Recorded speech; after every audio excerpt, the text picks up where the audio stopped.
Oh, galingan nyo sa school mga anak ha? Opo, Nay, gagalingan namin. Siyempre naman, Nay. Kami pa ba? O siya na, ingat kayo ha. Alis na kami, Nay. A few moments later. Hala, di ba siya yung babae may dalawang muka? Kari, galingan mo ha. Ako na bahala sa sagot. Ay! Pumasok yung kaklase nating dalawa ang muka! Nakakatakot. May kaklase pala tayong abnormal. Mukhang alien. Kari, wag mo na silang patulan. Kapag ba may jowa si Kari, jowa na din ni Maya yun? Kari, hayaan mo na sila. Kari, kapag masakit ba ulo mo, masakit din ba ulo ni Maya? Aba, sumusobra na kayo ah! O anak, ba't nakasimangot ka? Binubuli nila kami sa school, Nay. Tinawag nila kaming abnormal. Mukha daw kaming alien, Nay. Mga anak, hindi kayo abnormal. Special kayo. Special kayo dito sa puso ko. Pero Nay, ang dami nilang sinasabi sa amin. Ay, hindi na importante kung ano man sabihin nila. Ang importante, mahal ko kayong dalawa. Tandaan nyo lagi yan, ha? Mahal ka din namin, Nay. Opo, Nay. O siya na, matulog na kayo. Maaga pa yung klase nyo bukas. Sige, Nay. Tulog na po kami. Good night, Nay. Good night, mga anak. Balang araw, malalaman niyo rin kung bakit kayo ganyan. Maya, huwag mo akong iiwan, na. Oo naman, Kari. Forever tayo magkasama. Good night, Maya. Good night, Kari. 1 hour later. Kari? Kari! Ay! Kari! Good morning, Maya. Maya? Ba't di ka nagsasalita? Maya! Paano mamatay ang tao? Paano naman mamatay ang tao sa K-drama?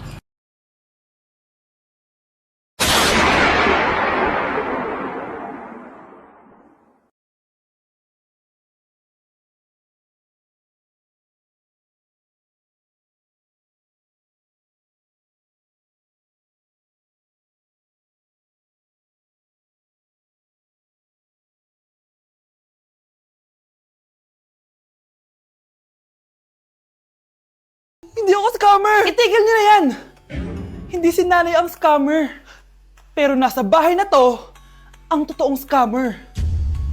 Hoy bata, huwag kang mangialam. Wala ka namang ebidensya. Pero Nay, alam kong hindi ko yung scammer. Tara na, sumama ka na sa akin. Mga anak, aayusin ko to ha?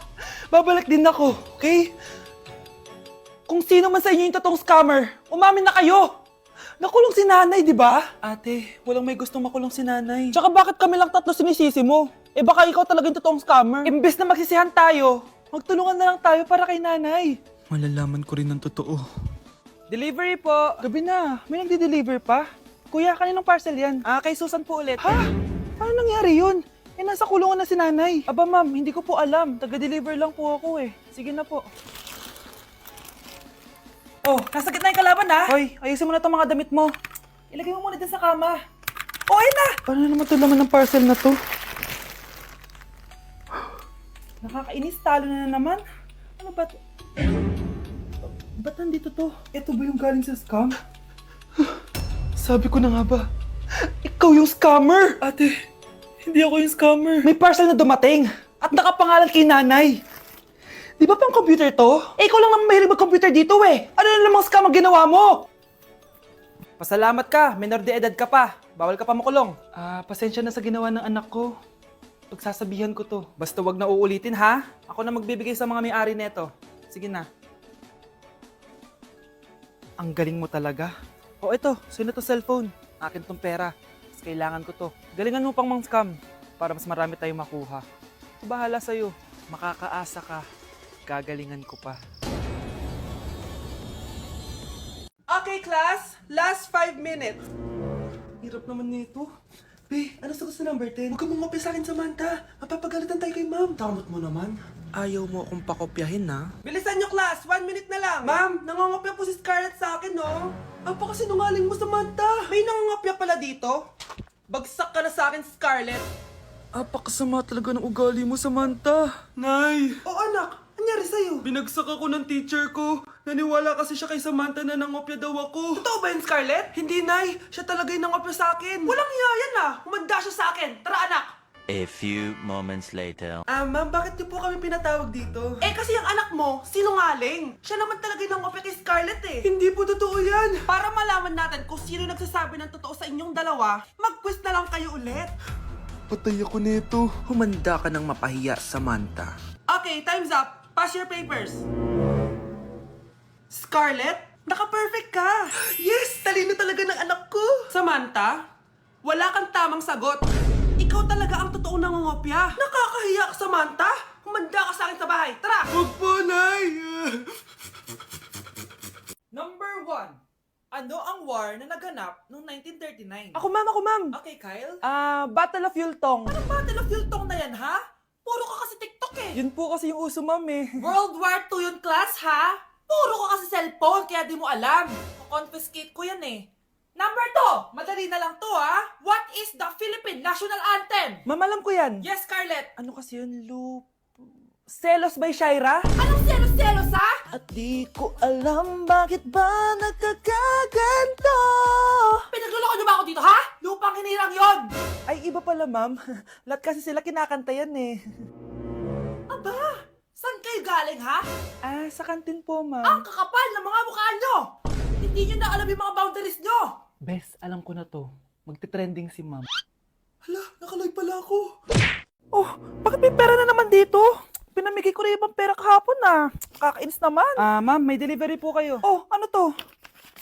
Pera na naman? Diyos ko, ayoko neto. Sa'yo na lang, kuya. Ayoko din po niyan, ma'am. Sa iba niyo na lang po ibigay. Sige na po. Ano ba yan? Ang dami ko ng pera eh. Nay, bakit 300,000 na naman yung binigay mong baon sa akin? Hindi ko pa nga nagagastos yung baon ko last week eh. Tapos binilan mo pa ako ng bagong iPhone at iPad. Bawasan mo yung baon ko, ha? Nakakainis ka. Huwag ka na magreklamo. Ang dami na nga natin pera eh. O, eto pa. Hindi ko na alam kung saan ko gagastusin to eh. Ay, naku. Padala kasi ng padala ng pera eh. Tapon ko na lang to. Congrats, ma'am! Kayo po ang grand winner ng 5 million pesos. Ano ba yan? Pera na naman. Pwede bang hindi ko tanggapin yan? Dami ko ng pera eh. Ay, bawal na po namin kunin to, ma'am. Sa'yo na po to. Congrats po ulit. Ba't pa ako nagising? Sana ganun na lang yung problema ko. Hindi ka pwedeng mamatay!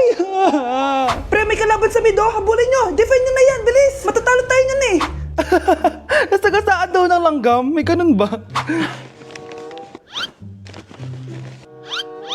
Excited na ako kumain! Hala, magkikis na sila! Ah!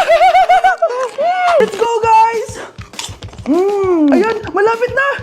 Yes! Manalo! Bakit gano'n siya tumawa? Grabe, ubos agad! Wala na naman!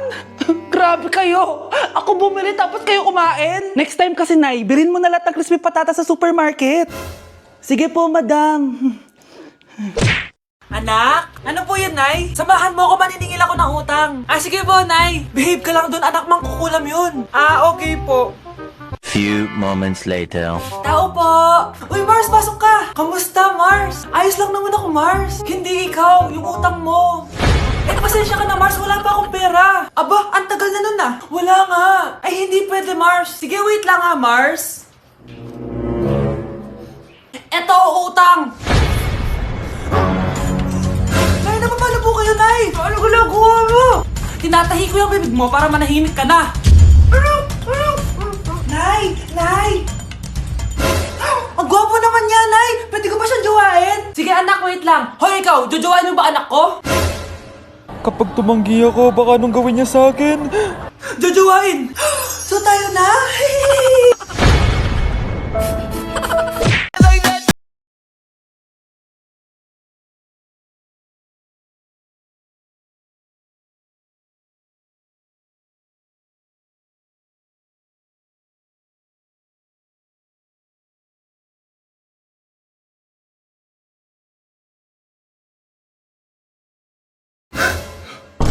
Ang dami na namang hugasin! Anak, maghugas ka ng plato dito? Sige po, Nay. Huwag mong hugasan yan. Bakit? Inuutosan tayo ni nanay, oh. Ano ba? Nakakapagod maghugas ng plato. Anak, okay ka lang? Okay lang ako, Nay. Nay, pwede ba akong sumama sa gala ng mga kaibigan ko? Ay, hindi pwede. Gabi na, oh. Delikado na sa labas. Sige po, Nay. Anong sige? Huwag mong papakinggan yan. Sumama ka. Pero tama si nanay. Delikado na lumabas. Hindi mo ba naintindihan, ha? Masaya doon. May inuman. Madaming lalaki. Anak, pa-check up na kita. Ay, di na, Nay. Okay lang ako. Anak, eto na pagkain mo. Bitawan mo ko. Nasasaktan ako. Bakit? Makulit ka, di ba? Sabi kong ayaw ko maligo. Ano maligo na tayo. Ayoko! Anak, ano nangyayari sa'yo? Hayaan mo sila. Huwag mo silang papakialaman. Dahil isa ka din naman may saltek. Pero nag-aalala lang naman ako sa anak ko. Nagmana lang naman yan sa'yo. Nay, may saltik ka din? Asa na ba yung anak ko? Paskong Pasko, nagkukulong sa kwarto. Even after 3 times he betrayed me. Saan na ba yung batang yun? Anak! Nay! Anak, ano ginagawa mo? Wala, Nay. Merry Christmas. Sige. Kain ka na. Sige, Nay. Susunod na ako.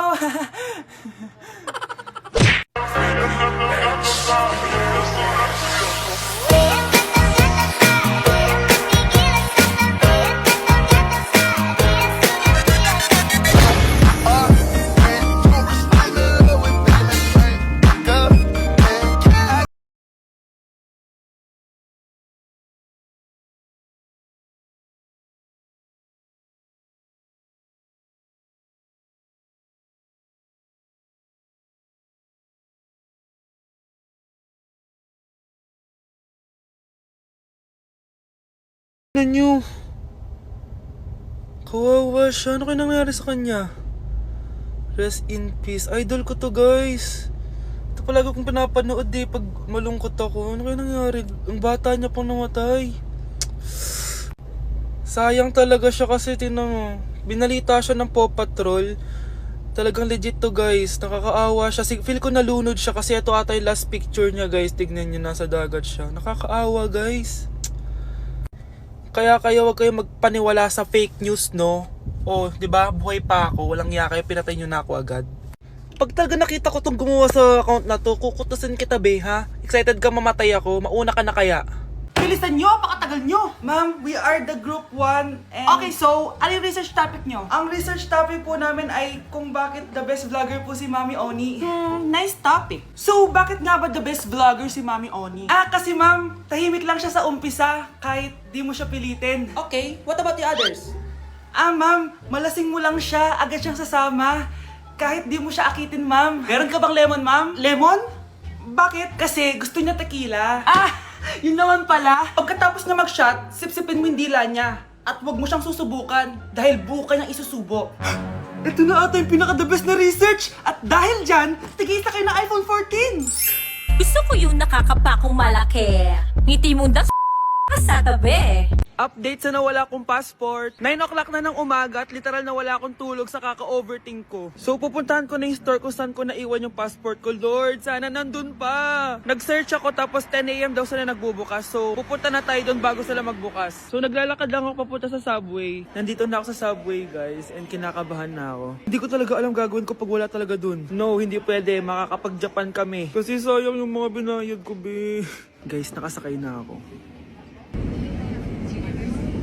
Guys, nandito na tayo. Kinakabahan ako. Tapos naiihi pa ako. Guys, wish me luck, Lord. Please, sana nandun. Nandito na tayo sa Myeongdong, guys. Tapos dun yung papunta dun sa store. Ako lang pala mag-isa ngayon, guys. Hindi ko kasama si Honey Bunch. Solo traveler. Pinapaayos ko kasi siya ng mga gamit. Pag uwi ko dun sa hotel, diretso na kami airport. Ganun. Grabe sa isang katangahan. Sobrang mahal. Mahal maging tanga dito, guys. Wait lang, may napapansin ako. Parang ang fresh ko dito sa Korea. Yung glass skin, no? Ito yung store, yung tier. Diyan ko nawala yung passport ko. Look, tinitignan ako na ito, oh. Guys, may mga staff na. Try ko magtanong if may nakita silang passport. Sana pansinin ako. Hello? Deadma challenge sila, guys. I left my passport yesterday here. Yes. Can you please check? Guys, ano nandito? Tinakabahan na ako. Lord, please. Magkakabait na ako, please. Hala, guys. Hala, ano tong hawak ko? Passport ko yata to. Yes, makakapag-Japan tayo, guys. Over naman, no? Hindi na siya nag-overthink. Iniisip ko ngayon, pupunta tayo na Japan. Guys, nasa airport na kami. Tuloy na kami sa Japan. Bye, Korea. Ano masasabi mo? Alis na tayo ng Korea. Babalik pa ba tayo dito? Yes, at sana next time hindi mo na makakalimutan yung passport.